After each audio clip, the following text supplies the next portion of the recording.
et bienvenue sur Unique et Libre, le podcast dédié aux femmes hypersensibles qui osent montrer au monde leur lumière.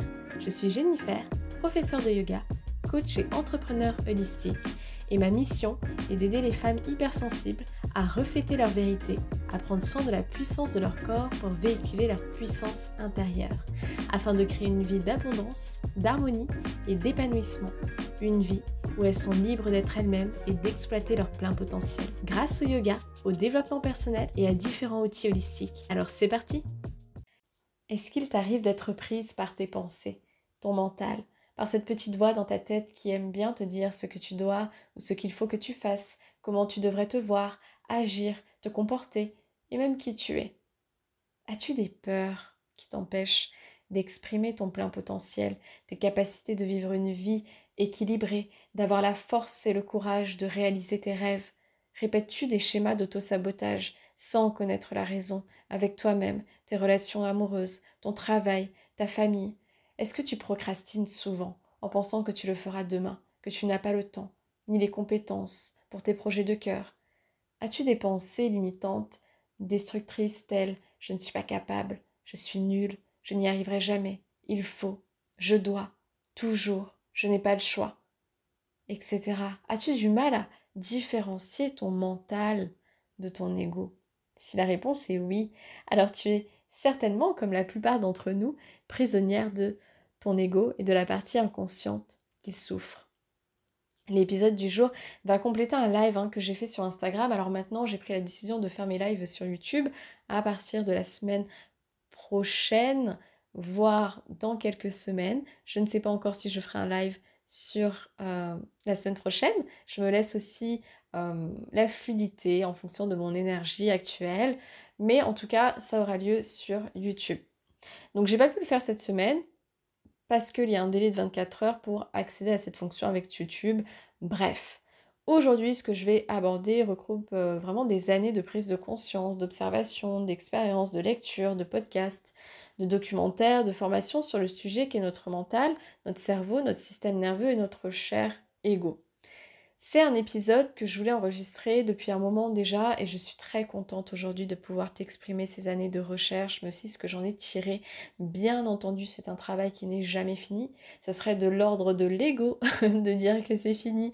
Et on va justement parler de cette notion de l'ego et de notre mental. Ce sont deux choses bien distinctes à comprendre. En un seul épisode de podcast, je pense que ce n'est pas suffisant pour explorer notre complexité. Je ne suis pas psychiatre ni neurologue, mais je trouve que c'est un sujet qui est passionnant et assez extraordinaire d'aller à la rencontre de notre cerveau, de notre inconscient et aussi de notre esprit. Et je pense qu'on a besoin de bien plus qu'une seule vie au final pour aller sonder cette intériorité qui est peut-être par moments assez perturbant. Et ça me fait penser à la suite de Fibonacci qui tend vers le nombre d'or, qui est au final l'infini. Tu sais, c'est le genre de sujet, un peu comme l'astronomie, qui personnellement m'émerveille et où tu peux me perdre parce que je serais partie tellement loin dans ma réflexion et dans cette soif de savoir et de connaissance. Ça pourrait être, tu vois, le genre de sujet d'examen en philo. Qui pense? Qui est derrière la pensée? Allez, 3 heures. Ce genre de questions, tu vois, existentielles. Alors par où commencer? La première des choses que l'on pourrait aborder avant de plonger directement dans qu'est-ce que le mental et l'ego, le premier point c'est déjà d'accepter que en tant que femme hypersensible, on a naturellement un mental plus actif, plus stimulé. Et c'est une vraie qualité car tu as une analyse plus poussée, un sens du détail, mais le problème survient quand on n'arrive pas à appuyer sur le bouton stop et qu'on est prise dans la roue de l'hamster qui ne cesse de tourner au point de complètement s'épuiser et de finir désorienté, perdu, enfermé et voire dissocié jusqu'à ne plus savoir qui il est véritablement ce petit hamster et arriver au point de saturation. Si tu ne sais pas ce qu'est la saturation chez les personnes hautement sensibles, je t'invite à écouter par la suite l'épisode précédent où j'aborde ce sujet qui est également le stress, l'anxiété, donc ça te donnera aussi d'autres clés sur ton mental. Le deuxième point, c'est d'aller explorer notre spécificité en tant que femme parce que ton cerveau a un sexe et oui, il est féminin et il a des différences avec les hommes. Déjà, je pense que savoir ça, je te jure que ça ramène beaucoup de compassion et de la bienveillance envers soi-même. Et puis aussi de la légèreté et même du rire. Et on sort de la conscience collective, tu vois, où on a la pancarte au-dessus de notre tête de la femme fautive.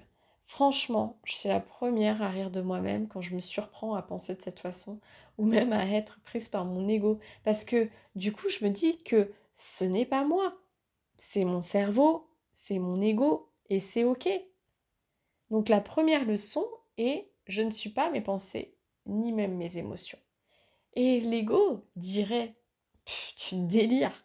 Bien sûr que je suis mes pensées, mes émotions. Je suis quoi sinon? Et puis t'es qui toi? Sinon, sans moi. Si tu le veux bien, allons voir les différences de notre cerveau de femme. Les 4 parties que je vais citer de ton cerveau sont plus grandes et développées chez la femme. La première, ça va être ton cortex cingulé antérieur, que l'on nomme ACC. Bon, ça c'est pour la partie un peu plus scientifique. Donc cette partie-là, elle relie les parties du cerveau qui sont responsables des émotions, de la cognition et du comportement. Elle évalue les choix, les prises de décision, la résolution des problèmes, l'apprentissage, l'empathie et la douleur.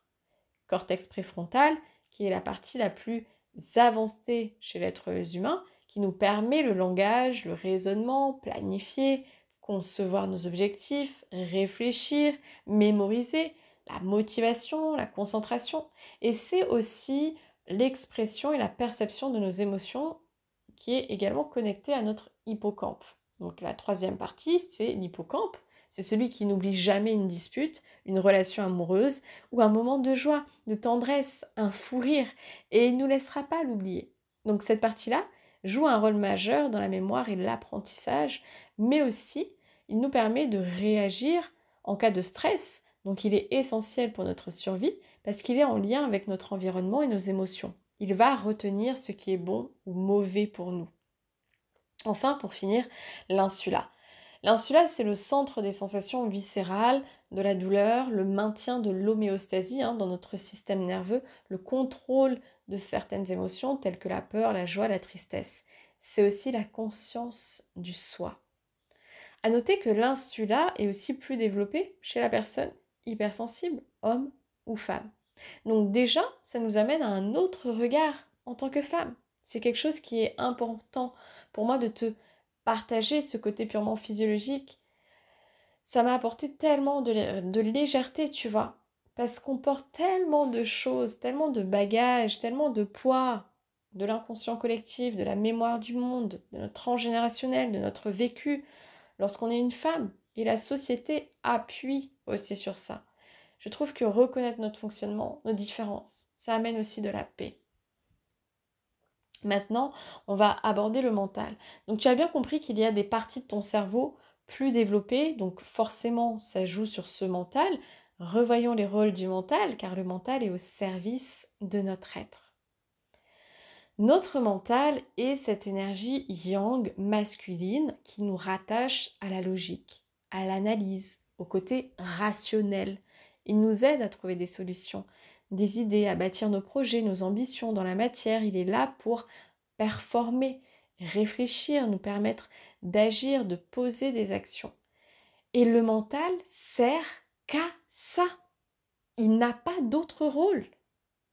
Et lorsque le mental est trop stimulé par des tâches quotidiennes, qu'il n'a pas un moment où il peut décharger, récupérer, se régénérer, qu'il est sous un stress permanent, ça nous amène à la dérégulation de notre système nerveux, à l'épuisement. Mais aussi lorsque tu as ce brouillard mental où tu n'arrives pas à penser clairement, à réfléchir, à prendre des décisions, parce que tu sens qu'il y a un trop-plein, d'où aussi la charge sensible qui est important à identifier. L'ego n'est pas le mental. Par contre, mon ego peut régir mon mental. Donc mes actions, mes prises de décision, ma motivation, mes pensées, mes émotions, ma vision du monde, mes croyances, mes perceptions. C'est de loin l'obstacle le plus fort à notre épanouissement. Pour moi, c'est une grande part de notre ombre et de nos grandes blessures profonde, inconsciente. Parce que c'est aussi de là d'où il vient, de notre inconscient. Parce que ton ego a commencé à se former dès l'âge de 2 ans. En plus, on appelle cette période The Terrible Two. Ton bambin passe d'un petit ange à un petit démon. Où il t'en fait voir de toutes les couleurs. Où il commence à dire non. Mais c'est un processus normal et naturel. Et c'est ce que j'ai dit dans le live, c'est que je ne peux pas tuer l'ego. Tu vois, ça c'est une phrase que l'on peut entendre dans le dev perso et la spiritualité New Age, débarrasse-toi de l'ego. Mais tu ne peux pas, c'est impossible. Peut-on demander à la nuit de ne plus apparaître? L'ego fait partie de notre expérience en tant qu'humain. Il fait partie de ce que l'on a souhaité expérimenter, la dualité, l'ombre et la lumière. Tu vois, il y a une réflexion de Osho, qui est un philosophe et un gourou indien très connu dans les années 60, où il dit « L'ego, vous ne pouvez pas le laisser tomber, vous pouvez seulement le comprendre. Pouvez-vous laisser tomber votre ombre? Vous pouvez courir aussi vite que vous le souhaitez, mais votre ombre ira à la même vitesse, exactement à la même vitesse. » Mon ego, comme je t'ai dit, se crée à partir de mon enfance, dès l'âge de 2-3 ans. C'est là où je vais comprendre que je suis un être à part. Je comprends que je suis. Je commence à comprendre que papa et maman sont différents. Et je suis toujours dépendant à cet âge-là, bien entendu. Je ne peux pas répondre à mes besoins. J'ai besoin de quelqu'un pour survivre. Et il va s'intensifier, commencer à créer notre identité. Je suis Jennifer, j'ai 31 ans, je suis originaire de la Guadeloupe et de la France, je suis professeure de yoga, coach et mentor holistique, je suis atteinte d'endométriose, j'ai vécu ça, j'ai fait telle expérience, j'ai telle blessure, j'ai telle souffrance, etc., etc. Mais il se crée cette identité à partir de tout ce qu'il a entendu aussi depuis petit, de toutes les expériences qu'il a vécues, bonnes ou mauvaises, mais il va naturellement garder le mauvais, parce que c'est là où ça va éveiller ce mécanisme de protection. Et c'est aussi parce que notre cerveau est naturellement porté vers le négatif. Et l'ego, il a vécu une expérience douloureuse, traumatisante. Il va tout faire pour ne pas la revivre. Ou alors tu vas la revivre, parce qu'il a connu que ça. Je vais prendre l'exemple d'une femme qui n'a pas été désirée. Elle va porter cette blessure de rejet. Ses parents la rejettent. Ils ne voulaient pas de cet enfant, ils ne voulaient pas d'elle. Ils ne vont pas lui apporter de l'amour, de l'affection, de la présence. Juste répondre à ses besoins primaires, de base. Un toit, une éducation, de la nourriture, basta. Comment ça va se construire d'après toi, son ego? Quelles vont être ses pensées, ses mémoires, ses émotions? Personne ne m'aime. Je ne mérite pas de vivre. Je suis seule. Qu'est-ce que j'ai fait de mal? Je vais tout faire pour être parfaite, disponible, une gentille fille. Comme ça, mes parents, ils vont m'aimer, me regarder. Et donc ces émotions pourront être au début de la tristesse, de ne pas se sentir acceptée, désirée, aimée, de ne pas se sentir à sa place. Puis ça pourrait se transformer en colère. Les gens, c'est tous les mêmes.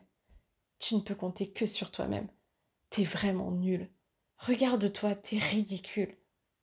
Et quel va être le lien selon toi avec les hommes? Est-ce que tu penses que ces relations amoureuses seront sécures? Ça laisse quand même une grande porte à des relations toxiques, abusives, violentes, qui au final ne seront que le reflet de ses parents, de son passé, de son monde intérieur. Et soit elle sera dans la dépendance, ou soit dans de l'indépendance extrême. Et ça sera pareil avec les femmes. Elle éprouvera de la jalousie. Elle est mieux que moi, elle est plus jolie. Moi, mon corps, il est moche. Je suis vilaine, je ressemble à rien. Elle a tout pour réussir. Je la déteste. Mais pour qui elle se prend à se mettre en avant comme ça? C'est vraiment une allumeuse. Et elle risque au final de se protéger également, de rentrer dans une compétition avec le féminin. Parce qu'elle a intégré que homme ou femme, c'est dangereux. Son ego a intégré que si elle s'ouvre, si elle tisse du lien, elle va souffrir. Son cerveau a intégré tous ces traumatismes. L'ego et la survie. Donc au final, c'est cette partie reptilienne qu'il y a dans notre cerveau. Donc c'est un processus psychique intérieur, une force qui nous permet d'assurer notre survie physique de manière instinctive. C'est d'ailleurs dans ce but que l'ego réveille et anime chacun d'entre nous. Des instincts, des réflexes, des automatismes, des pulsions primitives, afin que nous puissions répondre à nos besoins physiologiques et de sécurité. Je vais te lire un petit passage d'un livre que j'apprécie beaucoup, qui est assez simple aussi pour comprendre cette part que l'on a en nous. C'est tiré du livre Émotion, vibration, intuition de Johanna Ani.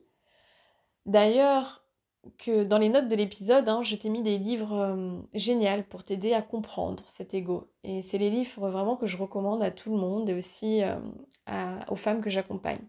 Et donc ce passage est le suivant. L'ego commence à se construire peu après notre naissance. Sa voix nous parlera de limites, de dangers, utilisera il faut, tu dois, lorsqu'elle nous conseillera et sera très terre à terre. L'ego nous racontera tout ce qui pourrait arriver si nous ne faisions pas ce qu'il nous dit. Il perçoit l'autre comme un danger potentiel. Il nous avertira donc de tout ce que cet hôte risquerait de nous faire si nous lui accordons notre confiance. L'ego perçoit chez soi et les autres les défauts, les manques. Il nous guidera à travers des éléments très logiques, chiffrables, mesurables. L'ego exclut. Il parle toujours de soi par rapport aux autres. Il compare, il fonctionne à partir de la peur.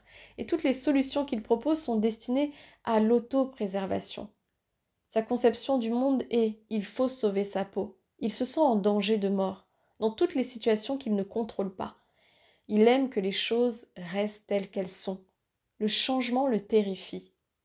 Les débuts comme les fins provoquent de l'angoisse. Il cherchera à se protéger par tous les moyens. Il utilisera souvent la spiritualité dans ce but et non dans une recherche d'évolution vers l'unité.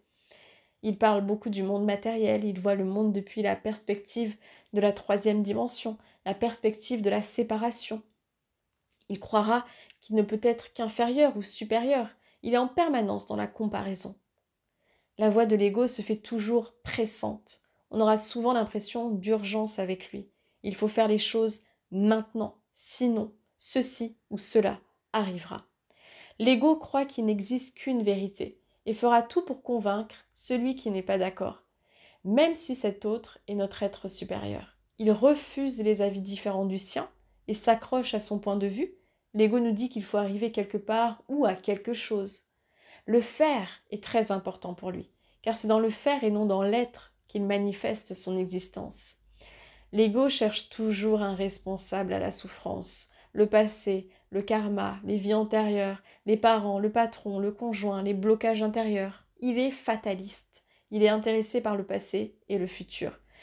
Il s'évertuera donc à raconter ce qu'a été le passé, insufflant en permanence l'énergie du passé sur le présent et donc sur le futur. Il passe son temps à trouver des excuses à tout ce qu'il vit et arrange la réalité pour nous éviter des émotions qu'il juge dangereuses.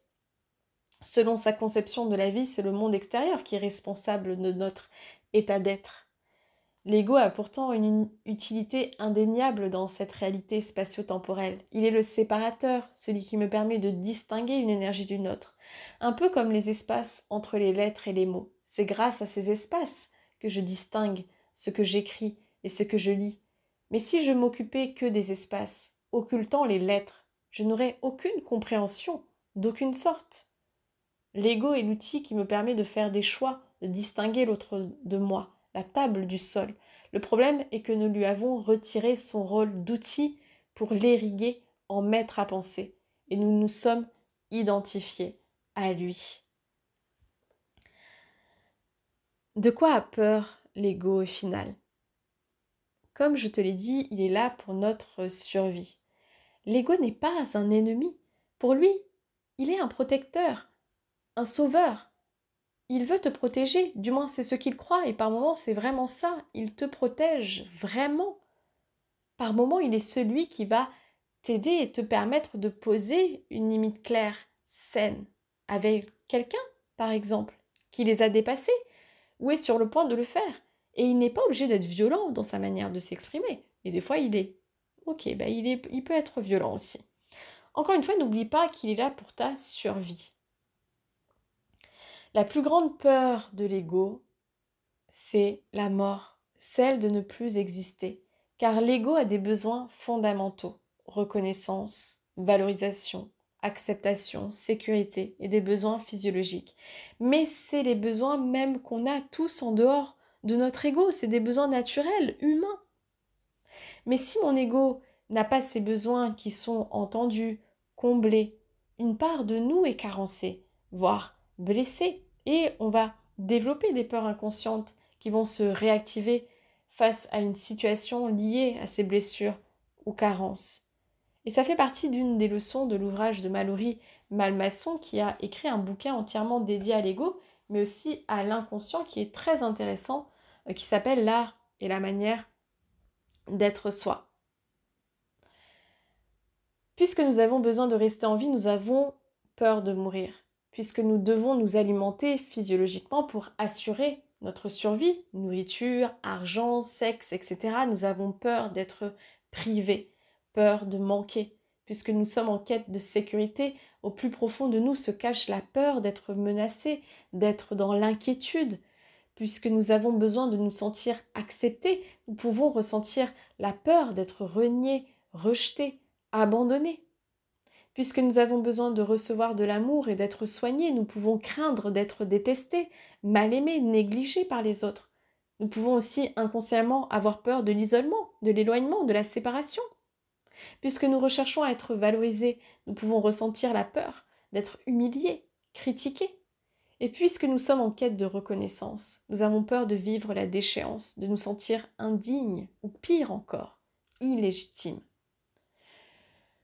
Nous pouvons aussi considérer deux autres peurs, car elles sont inhérentes à chacune d'entre nous. Il s'agit de la peur du jugement et la peur du changement. Elles dérivent en quelque sorte des peurs citées précédemment. En ce qui concerne la peur du jugement, il est intéressant de comprendre que parfois, nous n'osons pas changer, car nous craignons simplement le regard et le jugement des autres.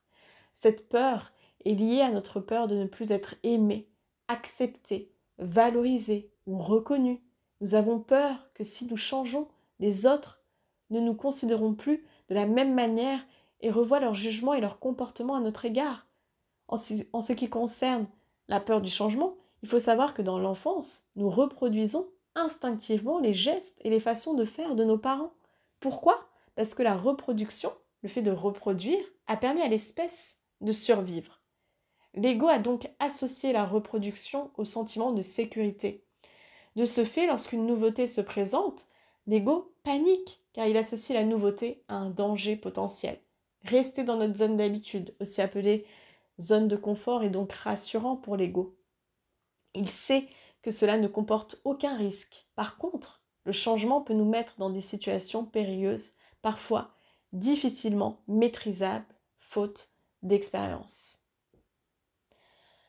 Alors dans tout ça, comment réussir à vivre sans être mené par notre ego, notre inconscient, et ramener de la paix dans le mental? Que ça soit pour le mental ou notre ego, ce qui pour moi a aujourd'hui le plus marché et qui m'aide, c'est de ramener de la conscience. C'est un travail d'attention quotidien. Mais avant d'aller plus loin, j'aimerais te dire que c'est aussi juste si par moment tu es dépassé par ton mental, par ton ego. Tu es humaine.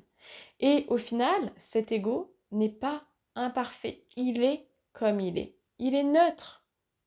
Et donc c'est normal. Même si ça fait des années et des années que tu es dans ce cheminement intérieur, que par moment, il soit là. Et c'est OK. L'acceptation. L'acceptation de mon humanité. L'acceptation de toutes mes parts. La vérité, c'est que je n'ai pas besoin de changer. L'éveil spirituel, l'éveil à la vie, à notre part divine, est celle-ci, celle de la pleine conscience. Donc, conscientiser, et je pense qu'au final le chemin est là, la conscience et rien d'autre. Parce que quand je suis dans la conscience, je peux me reconnecter à mon soi, je peux reconnaître cette part divine qui a la capacité d'agir, de choisir. Je peux choisir l'amour ou la peur. Dans chacun de mes actes, chacune de mes paroles, je peux choisir. Et c'est ça en fait notre cadeau, notre pouvoir, le fait qu'on est illimité. c'est qu'on a ce libre arbitre, c'est qu'on a cette puissance de faire des choix. Et bien entendu que des fois, ces choix sont difficiles à faire. Et des fois, ils seront faits en mode automatique, basés sur notre ego. Parce qu'on a aussi des parts blessées, inconscientes, qui nous dirigent. Ne l'oublions pas. La deuxième chose qui aide le mental et l'ego, c'est d'apprendre à se connaître. Et vois ça comme une grande aventure en fait, une grande curiosité. Le fameux qui je suis. Je suis un être complexe. Schizo. Non, je déconne. Peut-être un peu quand même. C'est une blague. Oh, calme ton ego. Et quand je dis connaître, c'est de se comprendre, sa sensibilité, comprendre la particularité de son mental, comprendre sa charge sensible, qu'est-ce qui nous amène à ces points de saturation. Et concernant l'ego, c'est aller explorer ces parts, aller à la rencontre de cette part qui dit « je n'ai pas confiance en moi, je n'y arriverai pas ». C'est devenir un psychonaute, une exploratrice de la psyché. Alors, tout le monde ne le fera pas et c'est ok. Mais je pense que si tu es là aujourd'hui à écouter ce podcast, c'est que tu as un désir de vivre une vie plus épanouissante. Et la connaissance nous permet de nous libérer. Alors oui, des fois, la connaissance, c'est difficile parce que j'amène de la conscience sur ce qui est douloureux. Je sors de la matrice, je sors des sentiers battus, je fais plus l'autruche et j'ai le courage d'aller à la rencontre de moi entièrement. C'est un vrai travail de l'ombre. Et j'ai pas non plus besoin de le faire tous les jours. De toute façon, tu ressentiras lorsqu'il est nécessaire pour toi d'aller à la rencontre de cette ombre. Lorsqu'à un moment donné, tu sens qu'il y a un vrai blocage qui te freine, ça n'a rien à voir avec les moments de notre vie où on se dit bon, il se passe rien, j'avance pas. Parce que ça, c'est aussi des périodes cycliques de la vie, tu vois. On n'est pas constamment obligé d'aller chercher l'évolution. Et on risque même de tomber dans un ego qu'on qualifie de spirituel, où tu vois, je dois être constamment dans l'expansion. Et l'ego spirituel, c'est justement celui aussi qui n'accepte pas son ombre, qui est complètement détaché de la matière, qui se sent et se pense supérieur parce qu'il a transcendé son ego, parce qu'il pense avoir, savoir et a connu tout. Et c'est aussi celui qui tombe dans le piège de la lumière, celui qui dit qu'il n'a plus de pensée négative, plus de désir, d'envie, qui est quelque part et dans la fuite. Et c'est là où je te dis attention. Et ça me fait écho à mes premiers épisodes de podcast où je te partageais quelques pièges du développement personnel et de la spiritualité New Age. Tu peux le réécouter si tu en as envie. Je te mettrai l'épisode dans les notes de cet épisode. Pour calmer mon mental, prendre soin de mon système nerveux va être hyper important. Apprendre à le rééquilibrer, à s'accorder des moments de repos, de calme, de contemplation, de silence, de légèreté. C'est donc renouer avec son énergie féminine yin. L'être, sortir du faire. Mais calmer aussi ce mental, c'est me permettre de prendre de la hauteur et me permettre de voir si mon ego n'est pas en train de diriger ma vie. Pour calmer l'ego, je rajouterais d'être à l'écoute de ses parts parce que quand une part prend le dessus, dis-toi qu'elle exprime un besoin et je peux m'occuper de cette part et me placer en tant que mère pour moi. Enfin, je terminerai par lâcher prise sur le fait que l'ego sera toujours là. Donc comme le dit Fabrice Midal, foutez-vous la paix. J'espère que cet épisode t'a plu. Sache que si tu as envie d'être accompagné sur ce travail de l'ombre, tu peux dès à présent réserver une séance de coaching en individuel d'1 heure avec moi où on va aller explorer cet ego, ce blocage, ces différentes parts pour les mettre en lumière. Un voyage que je te propose au travers les cartes, mais tu auras aussi des exercices, des pratiques alchimiques, énergétiques, somatiques pour t'aider à transcender ces pensées, ces croyances limitantes, ces blessures et aussi réguler ton système nerveux afin de ramener une sécurité intérieure, un ancrage.